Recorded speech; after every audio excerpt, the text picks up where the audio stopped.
It is all about Gouda today in the sartorial kitchen. Kicking things off, I am making patty melts with caramelized onions. Next is a stuffed glazed chicken over a bed of crispy potatoes. And last but not least, it's an apple and Gouda crostadas. Why don't you pull up a chair and dine with me? Welcome back, everybody. Yes, today is Gouda, all about Gouda. I've got some lovely Gouda here that I got from the delicatessen at the market.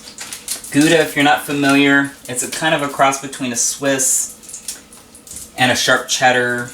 It's going to melt beautifully. That is why I'm starting off with patty melts. So I've got an onion here. It's about half an onion. I've got about a tablespoon of butter and garlic in the saute pan here. The oil is going to really help cook down these onions. The butter is going to give us lots of nice flavor. And I just want a nice even layer all around the bottom of the skillet. We're going to cook our burgers in this, and it's going to be luscious. So we're going to get a little seasoning going here, some salt. Salt's going to bring up the moisture of these onions and help them cook down faster. And some pepper just to round things out. Beautiful. I'm going to let that go, and while I do, let's work on our ground beef. I've been defrosting this in the fridge. We got a side of beef from some friends a couple summers back, and we're still going through it. We've got ground beef, we've got roast, we've got steaks down in the deep freeze. Really comes in handy, and I like it because I know where my meat's coming from. So clean hands here. We're going to get a little salt and pepper going. Some people like to just get a little extra with their ground beef and throw all these different things in it. That's when you start getting into the meatloaf territory. I just like good old-fashioned salt and pepper. And I'm just going to come in here. Like I said, clean hands. We're just going to come in here and mush all that together. Now you could season it as you're frying it on the skillet, but I like to do it this way so the flavor of the seasonings gets inside of the meat. And that looks pretty good. And then I'm just going to go ahead and roll these into little balls, somewhere between a golf ball and I'd say like softball size. You can make them a little bigger if you want. I just want them to where they're going to fit nicely on the bread, and I think I have enough ground beef here to get 4 patties, which is perfect because that's about all my skillet's going to hold. Oh yeah, those onions look golden. Now what I'm going to do, I'm going to kind of move these into 4 little quadrants.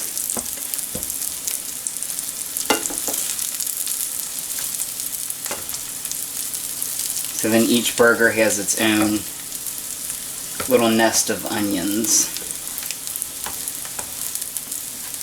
Don't those look amazing? And then we just come in and get our patties here. And I'm going to lay one on top of each.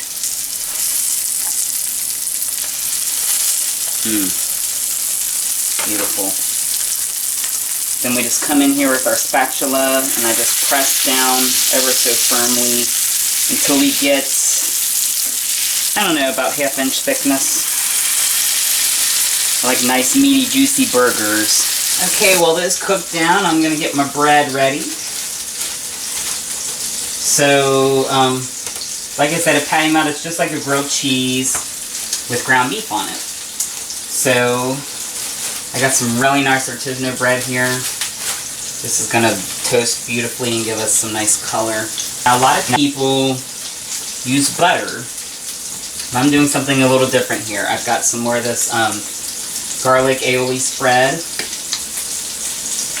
And we're going to do just a dollop here. What I like about the aioli, one, it's going to give us some nice flavor, because an aioli, it's just a flavored mayonnaise. This one is garlic aioli, so it has a nice garlic flavor. And the great thing about mayonnaise, it has a higher melting temperature than butter. So you have time for your cheese to melt before your bread gets overdone. So it's perfect. Okay, those burgers are continuing to cook down, so I'm going to get my cheese ready. And I think I'll do one slice per side of bread. So what we'll do is break this in half.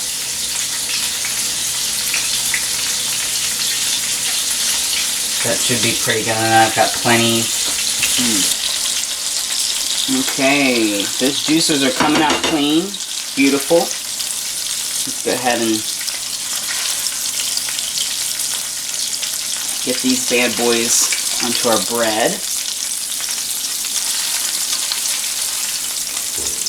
I drained off that grease and wiped down our pan a little. Now I'm just going to throw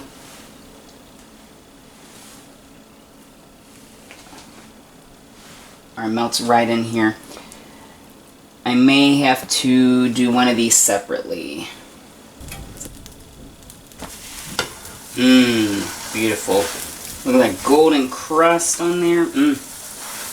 So good. And flip this baby over as well. Nice. And last guy here. I'm just gonna let this go. Oops. Let it go a few minutes. A couple minutes on this other side. And we will be ready to dig in. I think these are ready to come off. Oh yeah, beautiful. I'm just going to set them aside here. Let them kind of chill out. I do have one more melt here to fix.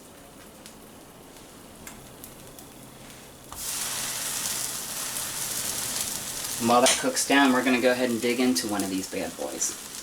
Okay, and here is our patty melt. This makes a great lunch or even dinner meal. Throw some fries or some chips with it.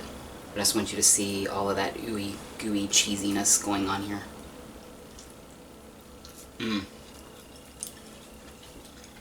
So good. The Gouda, like I said, you get those Swiss, those cheddar notes. It's kind of nutty. It's got that sharpness to it. The burger is nice and juicy, moist. The onions just give a nice little sweetness. And the garlic is a surprising flavor on the crust of our bread here. So good. So I'm going to finish up here, finish cooking, and we will move on to our next dish, stuffed chicken, so stay tuned. Welcome back, everybody. Those patty melts were delicious. Now we're going to move on to our entree. I'm doing a stuffed chicken over a bed of crispy potatoes. It's going to be so good. So I'm starting with my chicken here. I'm just laying down a thin sheet of plastic. We're going to pound these thin. For one, I want to make sure that they cook evenly. And it's also going to avoid our mallet here from getting cross-contaminated. And I like to just start in the middle and kind of work my way out towards the edges. Beautiful. Get rid of this plastic. You can see our chicken is nice and thin. It's going to cook up beautifully. Alright, we're going to start with our seasonings. I've said it before, chicken is naturally bland, so we want to season it very well. So I've got some salt here. We're going to salt the inside as well as the outside. Just give this lots of nice flavor. A little pepper as well. Just a nice, generous helping of salt and pepper. Now the inside, this is where the stuffing comes in. So I've got some more of this beautiful smoked aged Gouda from my deli. So we're going to take a few slices here. I want to kind of break it up a little so it fits well.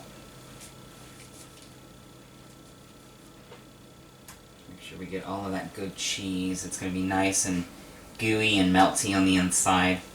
I think I'm going to do 2 slices per chicken. I want it to be extra gooey. Then we come in here with some clean hands. And then we're just going to kind of roll that over on itself. Beautiful. And the same with this one here. And kind of tuck that cheese up in there so it's not making too much of a mess. And what's really going to take this chicken over the top, I've got some fancy dark mustard here. I think I'll do about a teaspoon.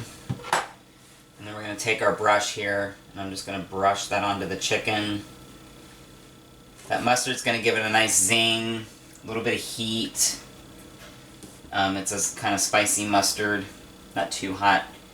But this mustard, it's also going to give our chicken a nice crust. And it's going to seal in those juices so the chicken's nice and tender and moist. And we're going to turn this baby over. This guy as well. And we'll get the other side. With this chicken, they have lots of flavor. And again, just about a teaspoon or so. Just enough to coat the chicken. A nice generous coating all over the chicken. Make sure you get the sides as well.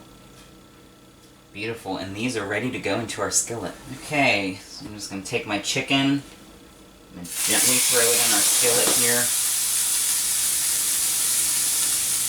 And the other side here. I'm going to turn that down just a little more. Get rid of our cutting board. Then we're going to rinse our hands. Always rinse our hands when we're working with raw meat.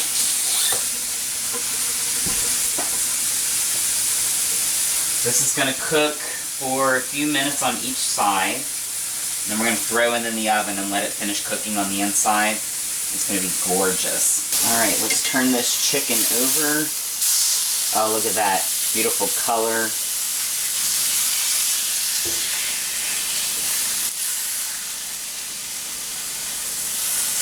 Get this one as well. Just let it go a few more minutes on this side and then we'll throw it in the oven. Alright, I think our chicken is nice and browned on both sides. So I'm going to go ahead and throw this in the oven. I've got it set to 400 degrees. Set it on the middle rack. And let that go for about 15 minutes or so. Just until it's kind of cooked through. Potato time. I got my skillet going. A little bit of oil in there. I have been soaking some potatoes. These are just boxed hash browns. If you want, you can slice up fresh potatoes yourself. You want to make sure you rinse them because that starch will oxidize and turn color when it hits the air. But these are just fine. They're nice and tender. I like these. They only soak for about 10-12 minutes and you're good to go. I want to drain them though. I want to get as much liquid out of these as I can because that's going to prevent them from getting crispy in our skillet. Okay, our pan's good and hot. I've got it just on a medium heat. About a tablespoon of oil, just enough to cover the bottom of the pan, and I'm just going to dump these right in. And ooh, listen to that sizzle. You guys know this is one of my favorite sounds in the kitchen, so I'm going to spread these potatoes out. We're going to begin our seasoning process. I have some onion powder here. Just a nice sprinkling of that. And some garlic as well. Not too much. We're going to be doing the other side. Just enough to give it a nice kick of flavor. Some salt. Potatoes that like chicken is also naturally bland, so you want to make sure it has lots of seasoning. And some pepper. And then we'll season the other side when we flip it. About 3 or 4 minutes. You can kind of check underneath and see when it starts to get crusty. You also know you can shake the pan and it all kind of moves together. You know it's kind of cooked cohesively and it's probably ready to flip. Alright, these potatoes are ready to flip. Now if you're brave, you'll take it all in one fell swoop. But I want to be a little more diligent today. So I think I'm going to cut them in half and just kind of be a little safer here.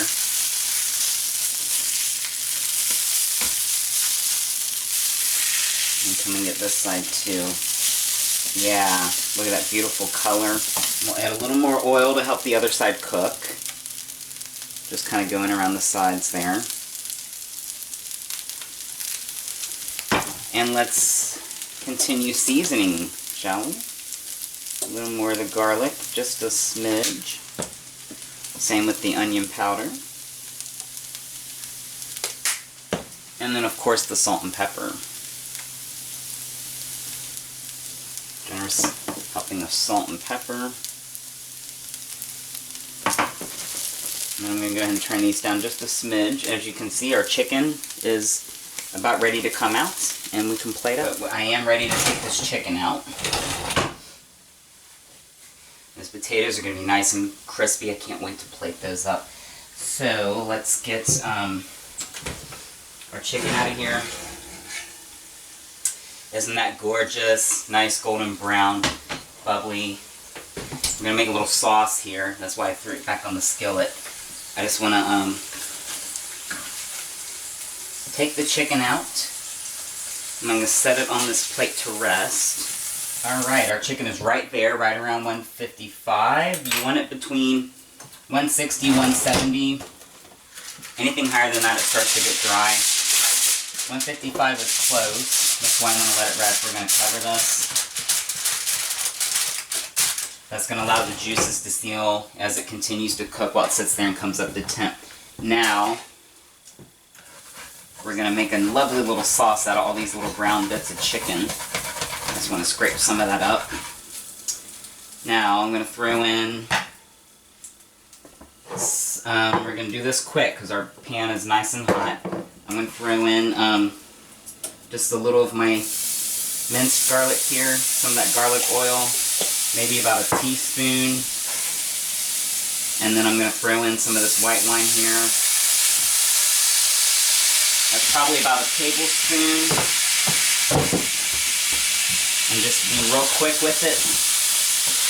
That garlic will burn. That white wine smells amazing. As soon as it hits that hot skillet, it's just nice and fragrant. I'm going to throw in some more of our mustard here. Again, about a tablespoon or so. I want to stir that in as well. And we're just letting this reduce. Let it cook down. And I think, lastly, I'm going to throw in a couple tablespoons of butter here. That's going to really help bring this sauce together. It's going to be nice and velvety. Very classic French cooking here. And then that butter just melts down and you can see how it kind of pulls everything together and makes it nice and luscious. All those rich, dark flavors. Beautiful. And this is just enough sauce to kind of cover the chicken, which I'm going to take back out now. I had that covering for a few minutes while we made our sauce. And then I'm going to take it and throw it back in the skillet and let it kind of baste in those juices. Beautiful. And we'll turn the chicken over, let the other side just kind of get nice and coat it in that sauce. Beautiful.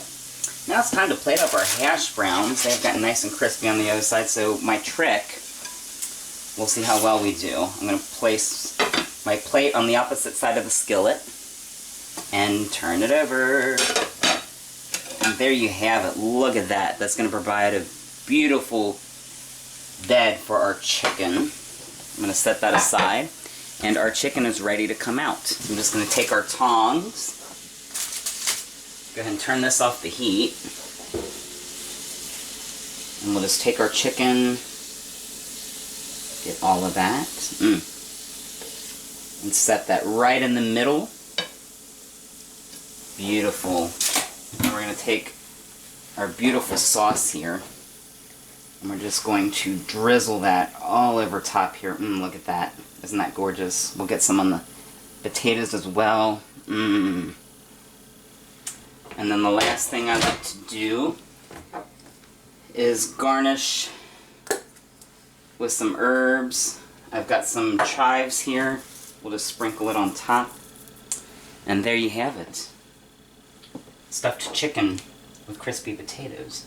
Now tell me this is not delicious. A gorgeous kind of Sunday dinner kind of thing. I just want to come in here, get some of those crispy potatoes with the chicken.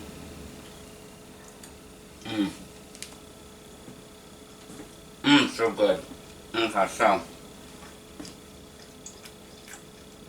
the potatoes, perfect vehicle for this. If you want, you could do mash. Maybe just get some haricot vert on the side. Make a whole meal out of it. The chicken is nice and moist and juicy. We really extracted a lot of sweetness out of our sauce here, the garlic, the mustard. Classic French flavors, nice and reduced. Oh, so good. I'm going to clean up here, and then we're going to move on to desserts. So stay tuned. Welcome back, everybody. I've just been peeling some apples here.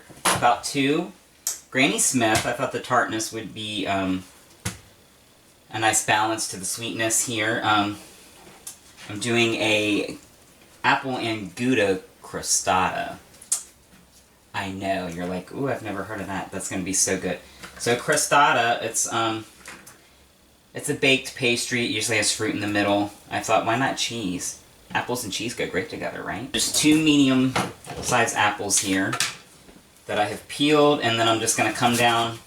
When you're slicing apples, you come down along the core. The core is no good. And then you get your pieces here. Make sure we're watching out for the area with the seeds. And then I just stand it up on its end, like so. And then just come down with my knife. Nice thin slices. I try to make sure every slice is about equal thickness, so they'll cook the same. Nice and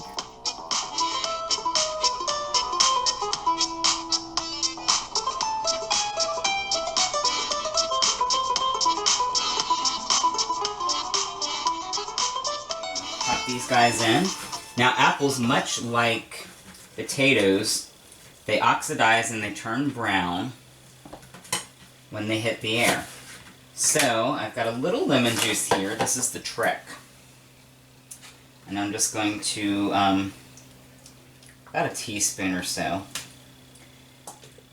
Now what the lemon juice is going to do is going to enhance the tart's flavor of the apple, but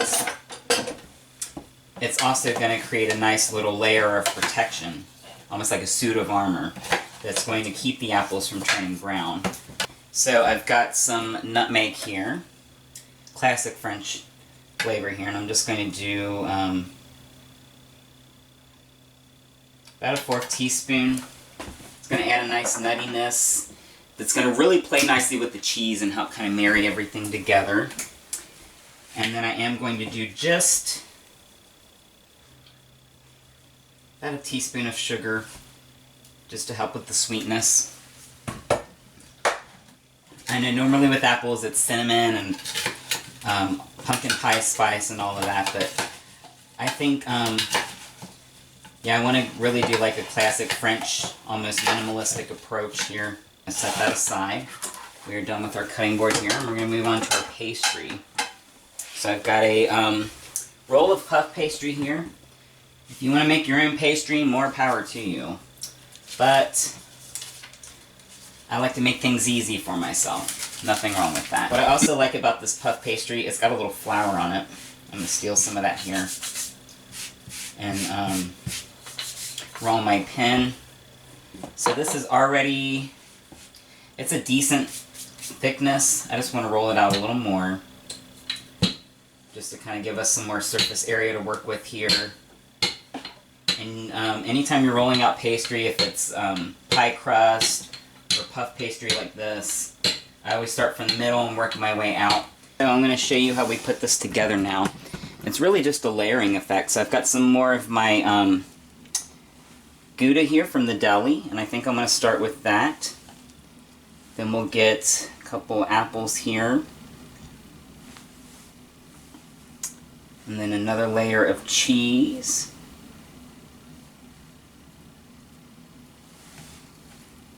And just kind of fan it out until we reach the edges. Just like that.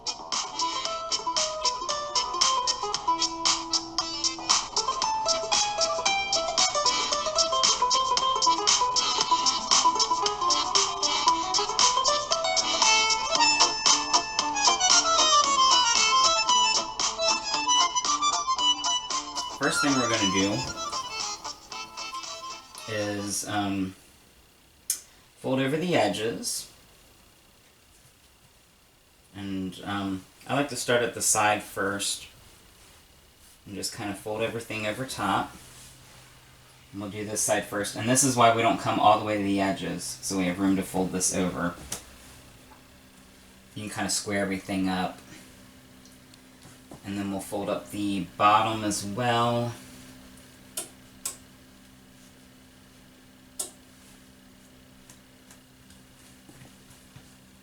And the top. Just make sure those edges are pressed nice and firm. Okay, we're not quite done yet. I've also got some honey here. I want this to have a beautiful sheen on top, so I'm just going to drizzle a little bit of honey over top of the apples and the cheese. Try and keep it in the center, not on the crust. That's gorgeous. And we're going to come back in here with our brush. I'm just going to lightly brush that honey. It's going to add some extra sweetness, but that honey is going to caramelize in the oven and just give a beautiful sheen to our apples and the cheese and all of that. It's going to be so good. And for the pastry, I've got a little egg wash here. It's just one egg, about a tablespoon of water, and then you just come in here, lightly baste the crust with it. That's going to help our crust get this beautiful golden brown color on top. It's going to be absolutely divine. I've still got my oven going. It's at 400 degrees. This is going to cook for about 15 minutes or so, just until the crust is nice and golden brown. Those apples are going to be caramelized and tender, and that cheese is going to be nice and bubbly and gooey. It's going to be the best thing ever. Stay tuned. Alright, this baby is ready to come out. Let me shut my oven off. Oh, yum, yum, yum. Isn't that gorgeous? Oh, I can't wait to dig into this. But I'm going to let it chill for a few minutes, and then we'll cut into it and give it a taste. Alright, I'm going to cut into this and just get me a little piece. And listen to that. Oh, it's just nice and flaky.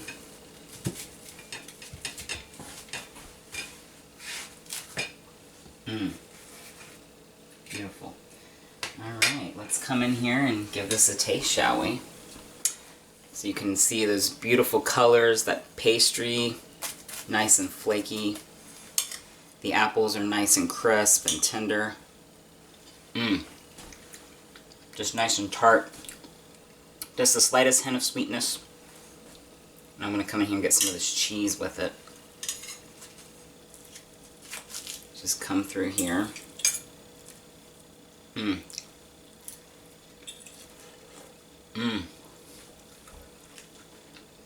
So good. Okay, so the Gouda, what I like about the Gouda, and if you've never had Gouda before, it's kind of like a cross between a Swiss and like a sharp cheddar. It's nice and gooey, but it's like buttery, melts in your mouth. And I really like it with the tartness of the apple. It adds a really fun contrast. And then you get that texture of the pastry. It's also light and buttery and just melts in your mouth. The whole thing just decadent. Classic French cooking with a twist.